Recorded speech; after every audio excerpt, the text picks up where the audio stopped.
Remember that the program is also streaming live on the ministry's Facebook page, YouTube, and LinkedIn pages, as well as on ELBC Facebook page.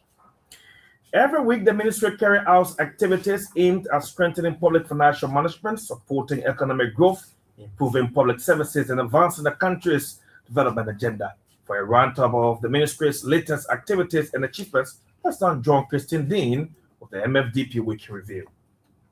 A rundown of major news stories for the week.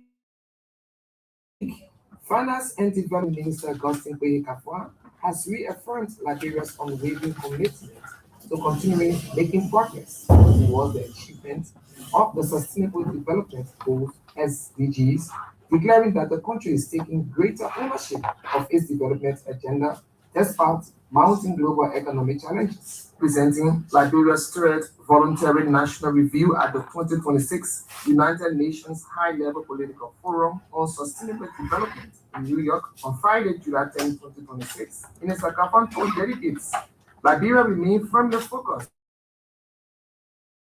on delivering a sustainable development for its people. Liberia joined 35 other countries presenting their voluntary national reviews on this year's HLPF team transformative, innovative, and coordinated action for 2030 agenda.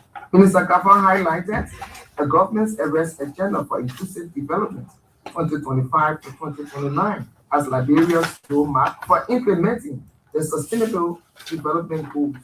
He noted that the National Development Plan contains 375 development interventions, with approximately 83% directly aligned to specific SDGs targets, demonstrating government's commitment to measurable and accountable development.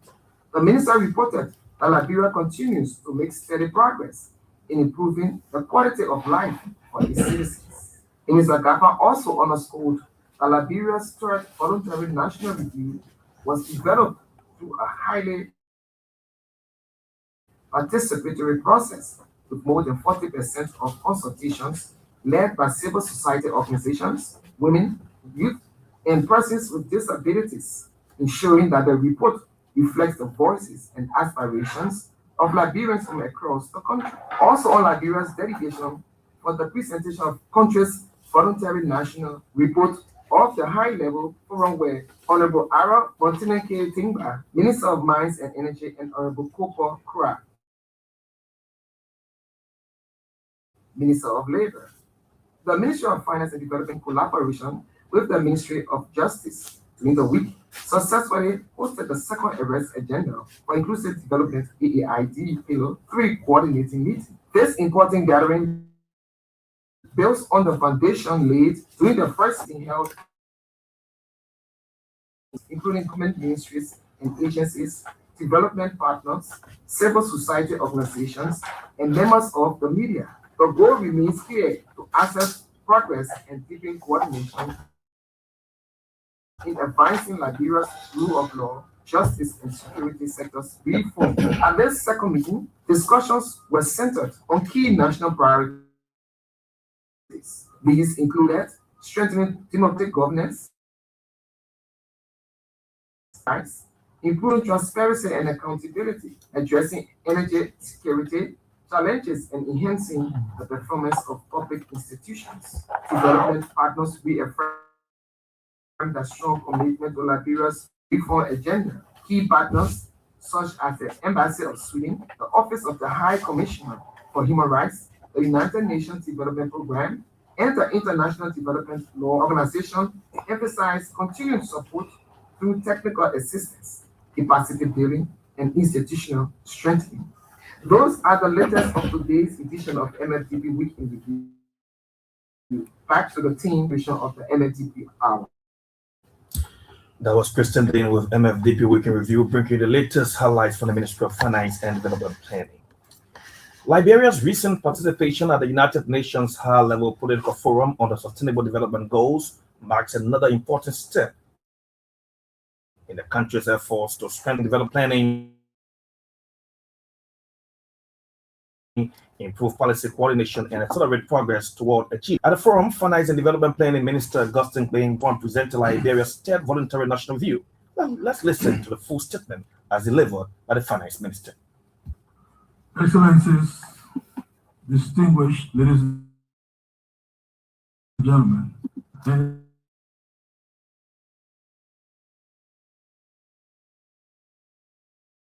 the people of Liberia, I am deeply on the sixth voluntary national review, our third since 2020. On what we have done. We are here to answer a critical question. Some demands of us.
(2025), with approximately 2,000 kilometers targeted by end 2029. 4G coverage has grown from 72% in 2024 to 80% in 2025. We are constructing Liberia's first special agro-industrial processing zone that will promote industrialization and enhance job creation. SDG 11, the share of the urban population living in slums has declined from 65% to 59%. Investments in urban services, community upgrading, and local roads are creating more inclusive and resilient communities. SDG 17, partnership for the goals. Domestic revenue increased from $606.3 million US in 2023 to above $840 million in 2025, raising the revenue to GDP ratio to 15.8%.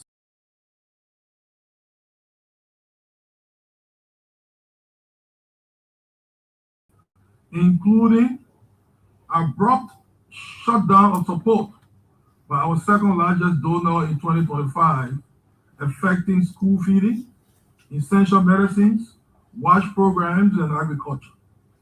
The recent crisis in the Middle East, which triggered spikes in fuel and food prices.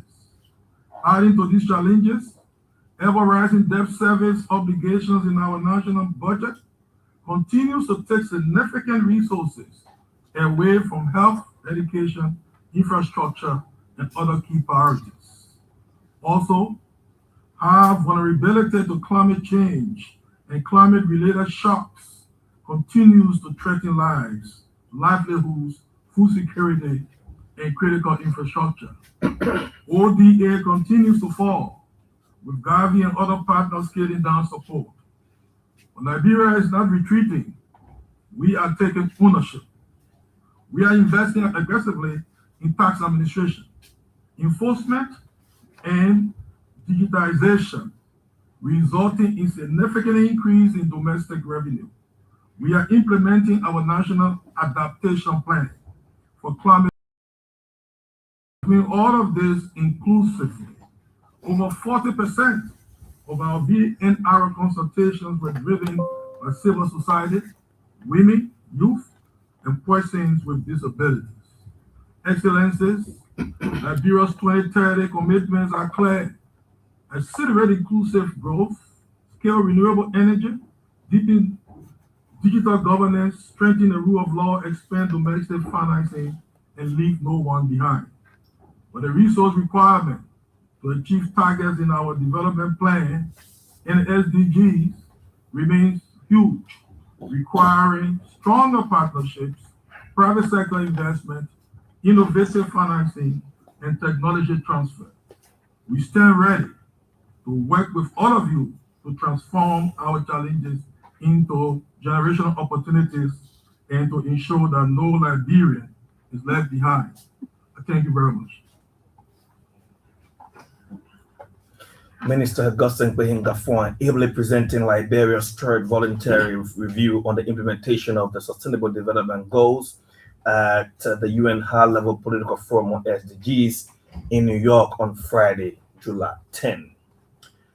To help us better understand the significance of Liberia's presentation, the progress being made toward achieving the SDGs, and the challenges and opportunities that lie ahead, we are pleased to welcome as guests tonight on the MFDPR, the Honorable J. Wellington Barchue I, the Assistant Minister for Development Planning. Honorable Barchue, welcome to the platform. Thank you very much.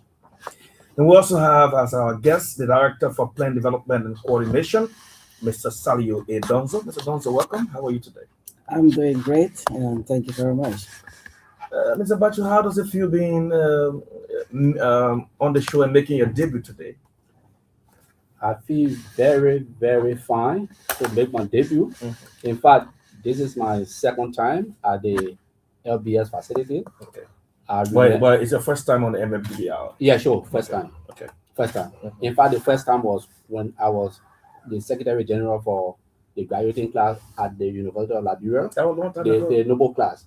Yeah, 2004 to 2006. Okay. Yeah, but I'm very happy. Let me greet all Liberians that are following this program on radio and on social media. Okay. I'm happy to be here to interpret what the finance minister Presented eloquently yeah, at the United on Nations behalf of Liberia. Liberia. Okay, cool. So we are here to discuss the Voluntary National Review as presented by Minister Kafwa. Now, our listeners they'll want to know, what is this Voluntary National Review? Thank you very much. The Voluntary National Review is a voluntary assessment that countries conduct to see how well they are achieving the Sustainable Development Goals. Okay. As you may recall, Mhm. in 2015, all United Nations member countries agreed and adopted the 17 Sustainable Development Goals. And these goals are basically meant to address three key things. One, end poverty. Two, secure the environment to ensure environmental sustainability. And the third thing, to accelerate prosperity for all. Okay, so that's the reason of the VNR. So the VNR, as I said, is to conduct an assessment to see to what extent countries are implementing the Sustainable Development Goals, what are progress they made, what are challenges, and key priorities that will enable countries to accelerate the implementation of the Sustainable Development Goal. And like the presenter already said, 2026 was our third VNR report. The first two ones were done in 2020 and 2022. But what makes it very key is that the finance minister himself took key interest in that to the extent where he went to the high-level political forum to present the report on behalf of the government of Liberia. The first two reports that were done were presented by the deputy minister the former deputy minister for economic management during the last regime. Yeah. So there's one day the finance minister himself went to the United Nations and say, "Let me tell you the progress Liberia is making," and he has been outlining those progress that we will obviously go through. Now, Mr. Donzo, is it that you technicians sit at the Ministry of Finance and Development and just write these beautiful reports and say, "Mr. Minister, go to the United Nations and present it and say everything is well in Liberia," or civil society and other groupings are involved in the gathering of the details of these reports? Thank you very much, Mohammed, for that salient question. So, like Mr. Barchue rightly said, the VNR report is not just a report. It is a product of what we call a multi-agent, multi-sectoral consultative approach. So we deploy in planning what we call a whole of country or a whole of society approach in a way that no one was left behind. So we consulted youth, the elderly, people with disability, folks from academia, civil society, women grouping at both national and subnational levels. We did not only stop there. The UN country team, we also invited them into the process. We didn't also stop there. We went to ministries, agencies, and commissions that have role, because this year we reported on 13 goals. So each of the 13 goals, 13 of the 17, right? The last time we just did 2022, we did 11 goals. This time around, we said, look, we have to showcase most of the goals. So these 13 goals, the thematic sector leads, we also went to them to give us update. We also work with LASGIS, our statistical house, to triangulate some of the data that were coming in. The data were also validated and improved. And then, fortunately, our minister, like Mr. Barchue rightly said, made our case. So Ministry of Finance did not cook these numbers. So they say, okay, let's put 5.5 or 4.5, say carry to the United Nations, go and convince the world that we are doing well in some of the areas that the minister said. But people, the partners were involved, the numbers were validated, and obviously those are the real numbers. Sure. The numbers are well triangulated, validated, and approved. Now, so before you go, I just want to add the guiding principles of the United Nations behind the voluntary national review. The first thing is that it has to be voluntary, inclusive, and participatory. Like Director Donso said, we conducted a stakeholder review. We conducted a regional workshop that was held in February in Banga, where we invited stakeholders from diverse backgrounds, the private sector, the civil society, the media grouping, our physically challenged brothers and sisters, as well as our development partners and key ministries and agencies that are leading on these sustainable development goals. So that's the first thing. It has to be voluntary, participatory, and inclusive. The next thing is that it has to be evidence-based. It has to be driven by evidence. That is why we did not only use data from national source. We also authenticated those data and compared them with international sources like the World Bank, the IMF, data portal, and what have you. Then the third thing is that it has to be transparent and forward-looking. That is why in the report we also got way forward, what the government needs to do to accelerate the achievement of the Sustainable Development Goals. Like the minister's message was key. He said Liberia is making progress across many of the Sustainable Development Goals. However, there are still challenges. Yeah, still challenges. And like he always said, he said our people are impatient for development, and therefore we have to be impatient to deliver the goods. On the show, we'll focus on the progress. Obviously, we'll talk later about the challenges. So let's know, how does the national development plan of our country, the arrest agenda for inclusive development, translate the global SDGs into practical actions that are improving the lives of Liberians? Take us through, give us the details of all what the minister said. Thank you very much. So the arrest agenda for inclusive development is foundation on 6 pillars, from economic transformation, infrastructure development, rule of law, governance and anti-corruption, environmental sustainability, and human capital development.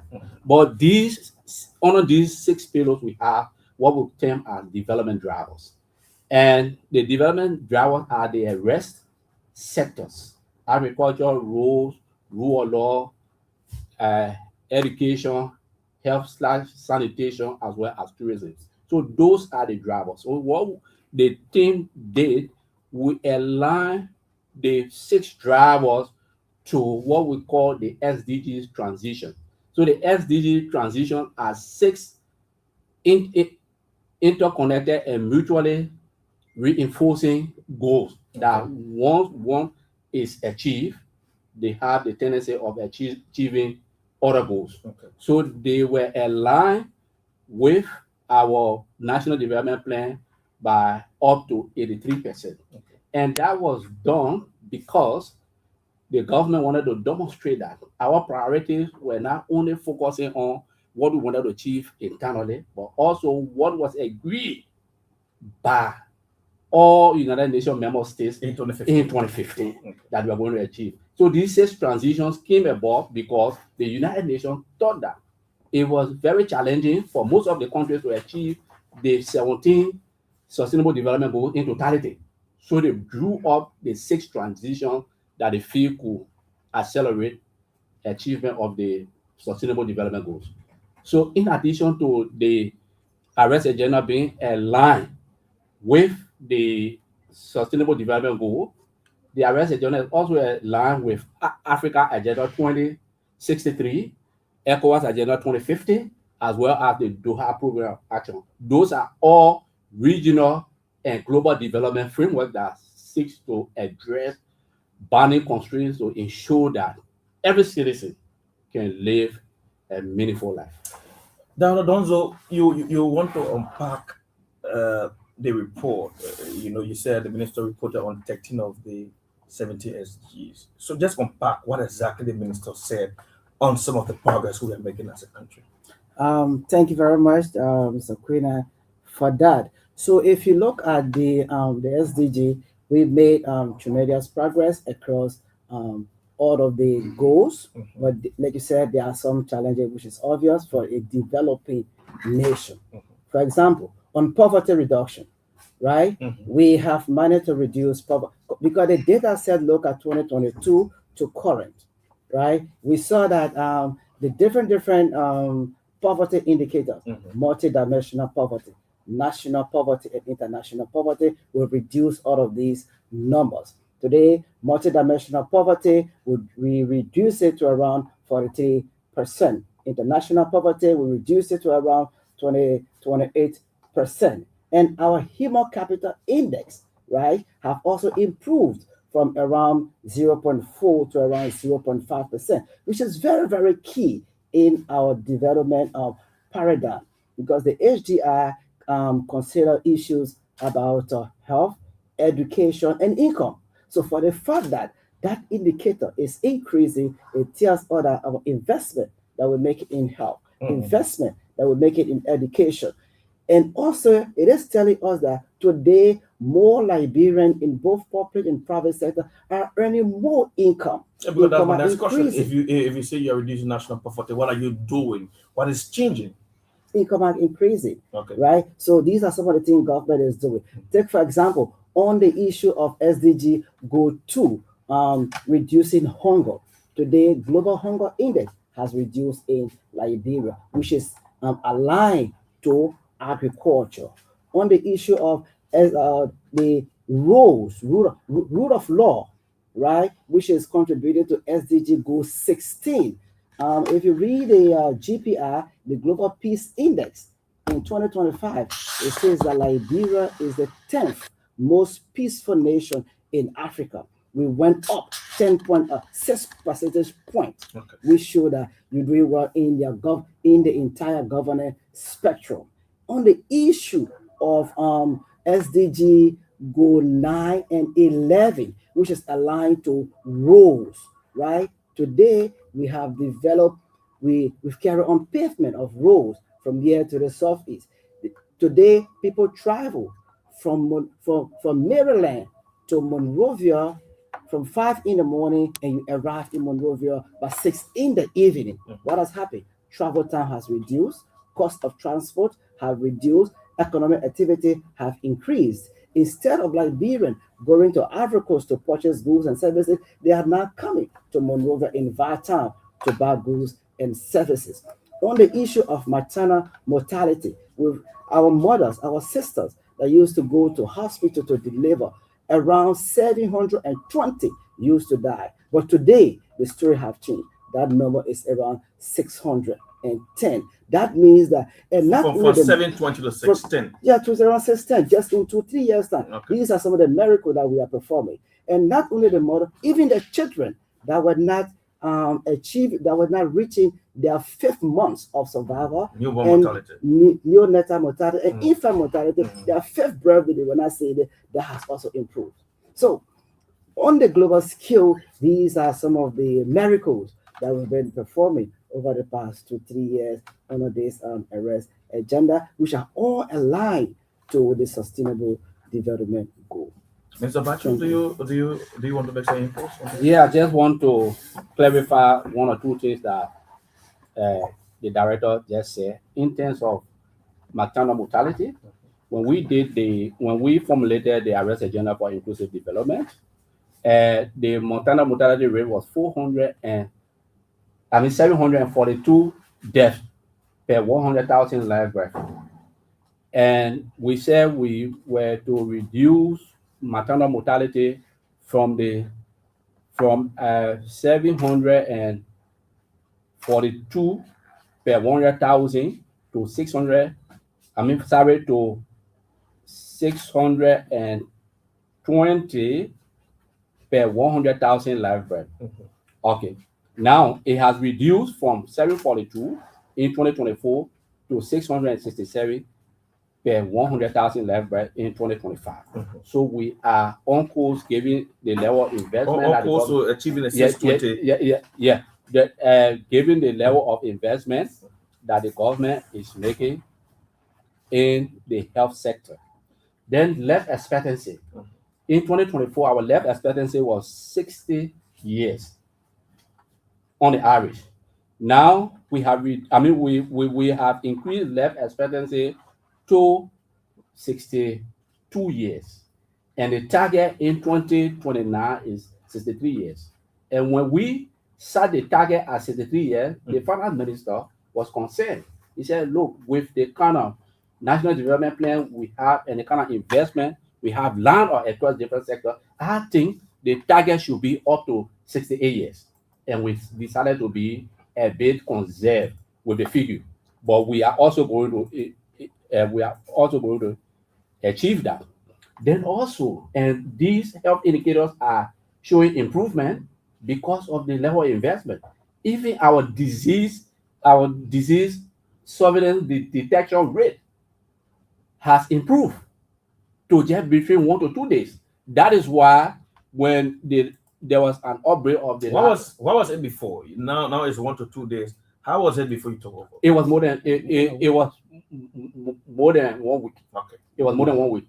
Now between 1 to 2 days. That is why even just recently when there was this rumor around that we had Ebola and other things, the government was not moved by that because the government knew they had surveillance in place to detect any outbreak within just 1 to 2 days, and they have addressed the situation. That is why today you see people are moving about freely without any fear of Ebola, because our health system is now resilient to those outbreaks. Then, of course, in terms of having medication across all public facilities, this is the first time since post-war that any clinic or hospital you go to, at least those regular drugs that you are in need of will be provided for you. Yeah, so it means the government is supplying drugs to the medical facilities on time. And there are clinicians listening, there are people in the hospital listening. So it means that when government say we will present drugs maybe this month for the next 3 months, the presentation of those drugs at the health facilities are done in time. They are in time. In fact, consistent with the 2025 Arrest Agenda for Inclusive Development report, the Ministry of Health reported that all facilities across the country reported no stock out of the key drugs. And that is because of the level of investment in the health sector. You find government investing in the renovation and construction of health centers, in training of medical practitioners, in procuring the requisite medical equipment to be able to diagnose and treat the sicknesses that citizens are coming down with. Well, let's talk about education, technical and vocational education and the regular education. How is it? The government is also making significant progress, but we still need to do more because of where the government met the country and the education sector. Just recently, last year, the government was able to construct 3 model high schools. The government renovated a number of schools and also established laboratories across most of the secondary schools. So investments are also going on there. In terms of TVET, the government introduced what they call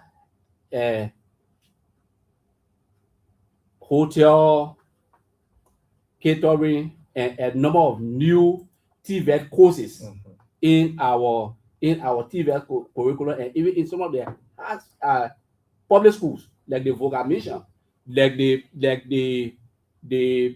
high school, the public high school in Habel. They have Habel Multilateral. They have introduced some new stream of vocational education, and we are now in consultation with the Ministry of Education as well as the Ministry of Youth and Sport to see how best we can make our TVET institutions, supply driven. I'm sorry, not supply driven, but we can make our TVET institutions demand driven. So training in those areas that will be demanded on the job market. I see a huge effort being made at the MVTC, and it seems students are now praising what the Ministry of Youth and Sports is doing there? Is it one of the things government is doing to make sure that it improves TVET coverage in the country?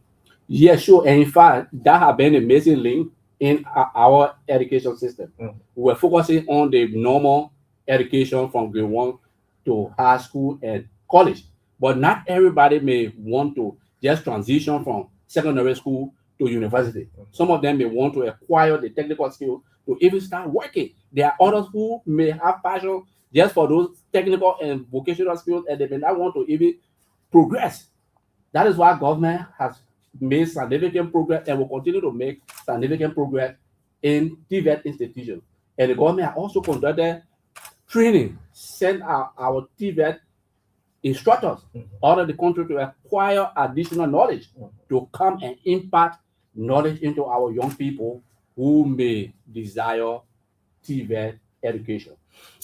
Mr. Barchue, you are an economist, and I want to ask this question. Despite global economic uncertainty, Liberia is projecting economic growth of 5.5%, while inflation has declined significantly. We want to know what policies and reforms have contributed to these encouraging economic indicators. So it's a mix of policy, both fiscal and monetary policy. On the monetary front, the government, through the central bank, instituted checking monetary policy to ensure that excess Liberian dollars are not infused in the market that will drive the exchange rate upwards. That's the first thing. The second thing, the central bank increased the monetary policy rate from below 16% to 17.5%.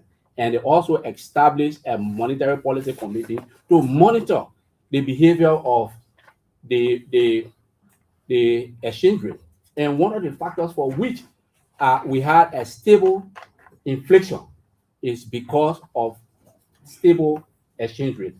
And there were a number of things that caused the exchange rate to depreciate.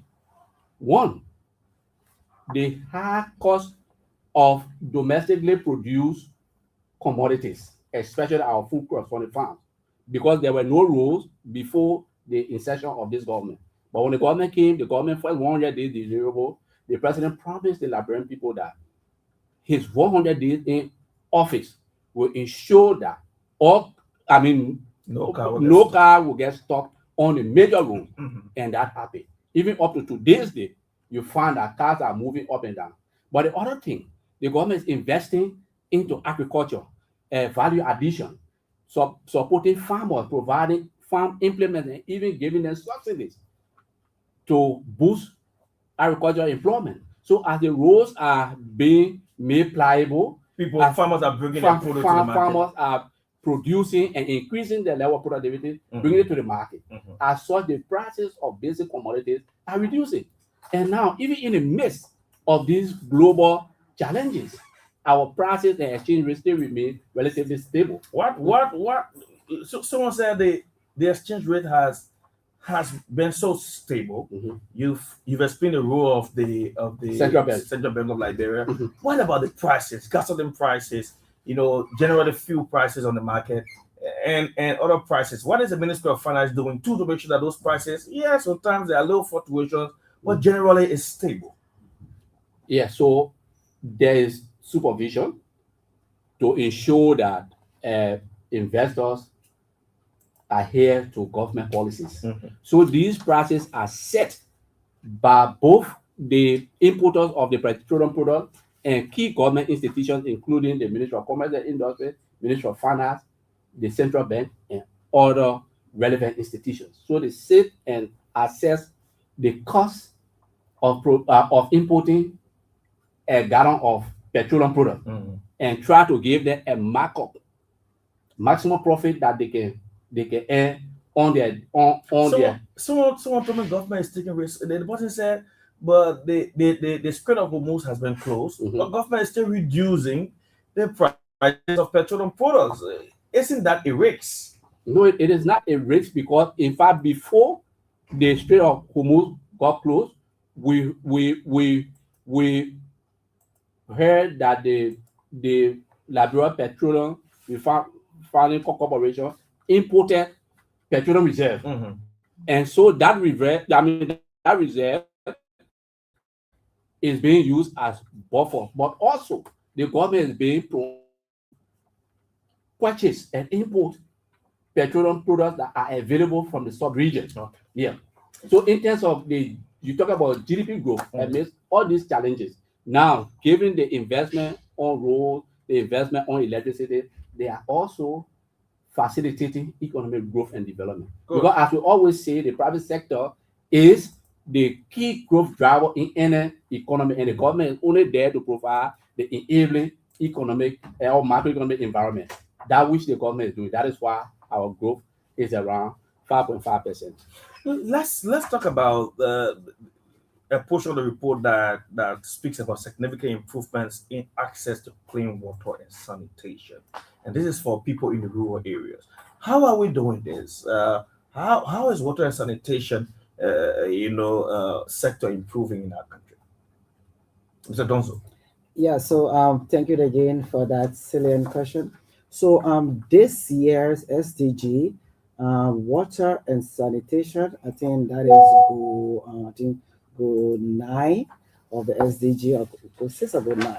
It was one of the key goals of relevance for this year's SDG. Mm-hmm. And then when Liberia presented, we showed to the world that access to basic drinking water have improved to around 78.8% of the population. So 78.8% of Liberians population have clean access and safe to clean drinking water. Okay. This is not just a makeup number. It has even the partners numbers are in line with this. Mm-hmm. So this is something very laudable that we are proud of. That's why today you see we've expanded access to water in Barchue, as well as in the southeast. Mm-hmm. And again, on the issue of sanitation, right, we've also improved sanitation. So these were some of the highlights, because water and sanitation is key to human development. So it was part of the reasons why it was added on the relevant goals of this year. And at the forum, when we when we showed this number over, they were impressive. Okay. And for partnership, there were a lot of side meetings being held. Other countries have to come to Liberia to know, what are you doing as a developing nation to expand access? During those meetings, we have to build collaboration and partnership, and most of them are even waiting to come to Liberia to learn from us. What are we doing? Yeah. Mr. Barchue, domestic revenue has increased substantially over the last few years. How important is stronger domestic resource mobilization in financing Liberia's development priorities and reducing dependence on external assistance? Domestic revenue is very critical to the realization of the goals highlighted in the arrest agenda for inclusive development.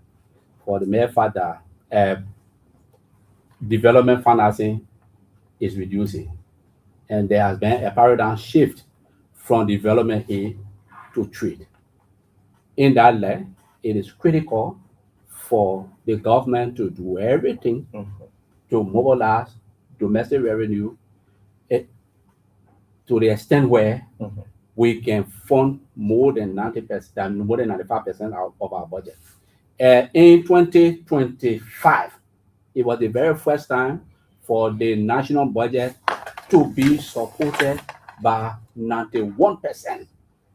So development financing, 91% of domestic revenue. Yeah, 91% of the budget, consistent with the all-10, the 2025 all-10. 91% was domestic revenue, while the remaining was external. What are the 9%? The remaining 9% came from external. External sources. Okay. And the good thing is that we passed 91% are EU. And given the policies being implemented, and from my background as an economist, I am certain that by 2029, the government will be able to fund its national development plan or the national budget by 95%. What do you say to critics who say that you are increasing domestic revenue by imposing more tax on Liberians? What different is this government doing to raise more domestic revenue? And there are a number of things. Okay.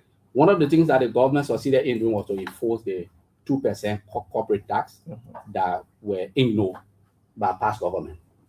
The other thing the government rationalized is tax ecosystem. The government transition more to technology because human-to-human interaction may lead to corruption.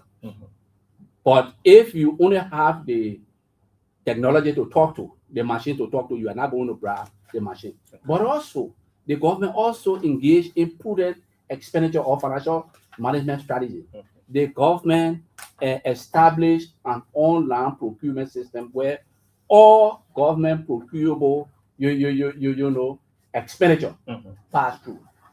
That reduces the leakages in resources significantly. So government is not just imposing taxes; they are closing leakages to help the government to raise more money.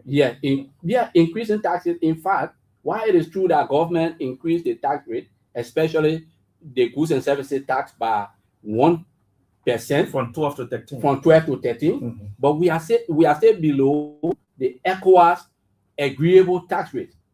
In fact, the IMF, we've been in discussion, and they think best practice is to increase the tax rate to somewhere around between 15 to 18%. And told them no, we cannot do that now because of the prevailing economic conditions of our people. So that means we are lenient in imposing tax. We are. Liberia is also part of the ECOWAS external, tariff regime. So we are still taxing lower than what we ought to be taxing. And I think the government is prudent enough so as not to increase the tax burden on citizens. But we can see the tax revenue being invested on basic services. That is why the finance minister reported that the electricity assets has grown from 32.7% in 2024 to up to 38% as at end 2025. And a new projection, because we are doing the 2026 major review on the arrest agenda implementation. And from all indications, we have exceeded the 38% electricity assets. We should be hovering around 39 to 40% now.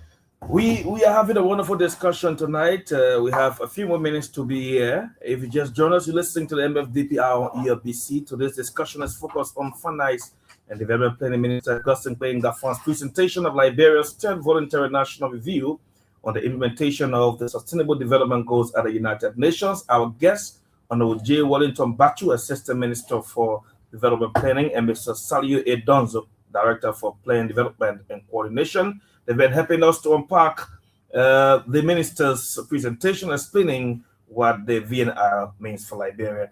And so let's now go to the lines and take a few calls here tonight. The numbers to call are 0775 677 376 or 0880-514-096, 0775 677 376 or 0880-514-096. Call and make your points in a few seconds, and then after your calls, we'll go back to our guest 0775 677 376 or 0880-514-096 are the numbers to get your calls through tonight right here on the MFDP. We're talking about Liberia's progress. What are we doing as a country in moving this country forward? 0775 677 376 or 0880-514-096 the numbers to get your calls here on the program. We don't have the luxury of time, so if you're calling, you have to call now because we don't have much time in our favor. Mr. Barchue, for many Liberians, discussion at the United Nations can seem so distant for everyday life. What message would you like to share about how Liberians review at the forum is a reflection of Liberians at home? But let's get these calls. Good evening. Your name and where you calling from?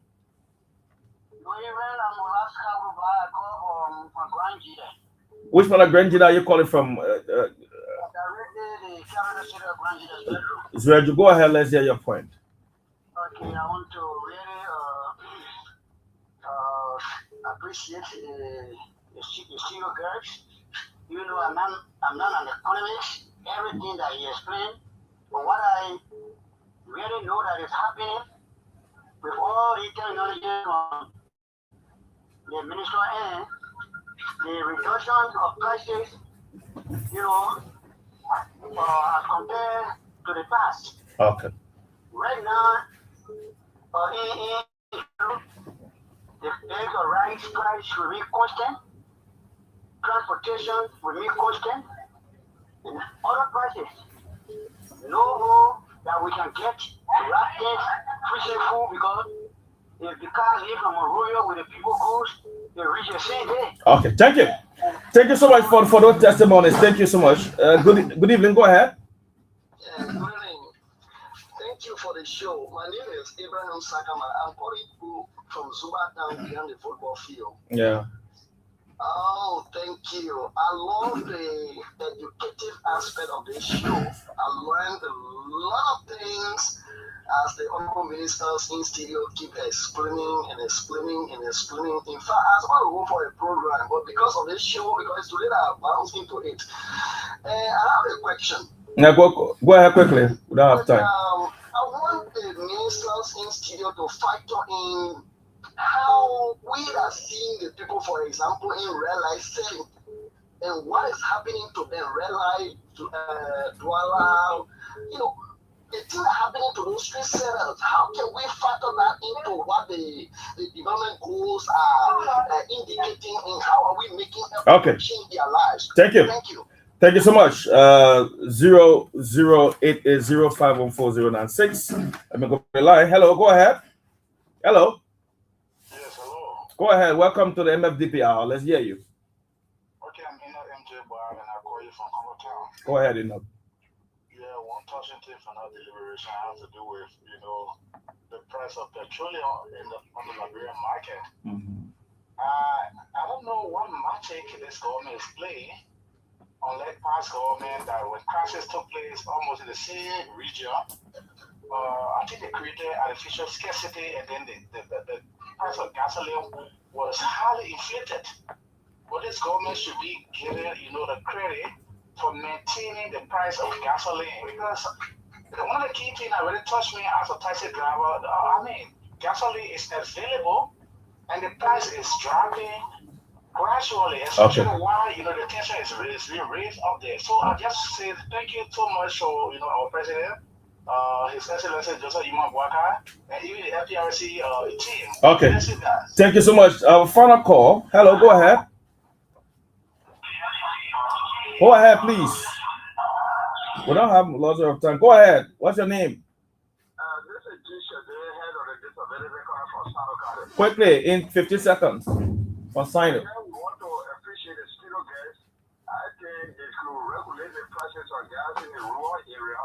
I think it will be in the interest of the people. But the same thing that gas goes down, the same money we used to pay, we pay there. When gas go up, the same money we pay there.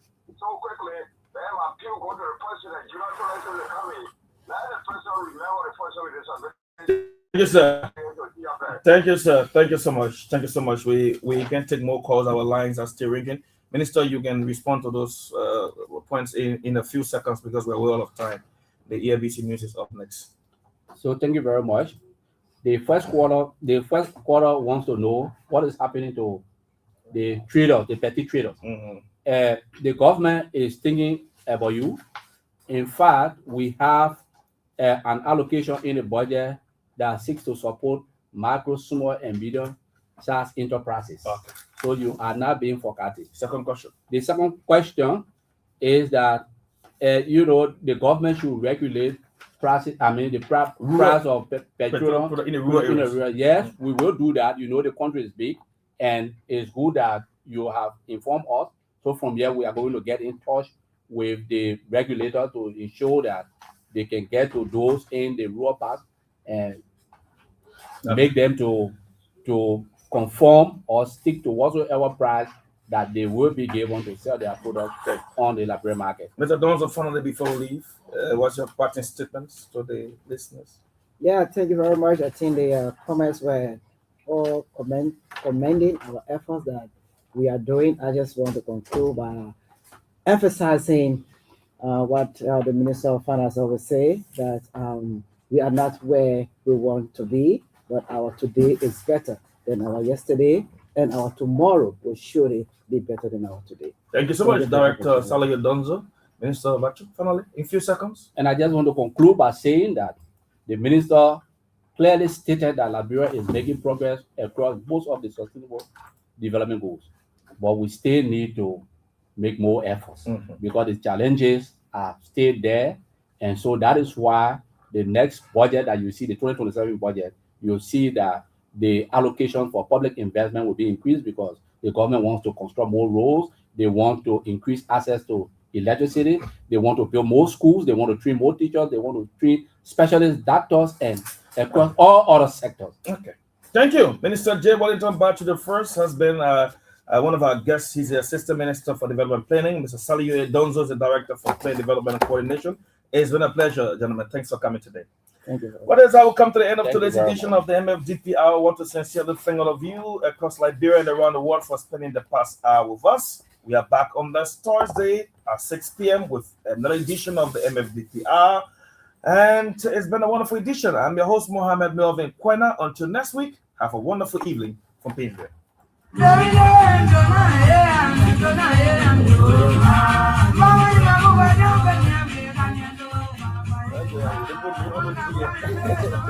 It's not silly.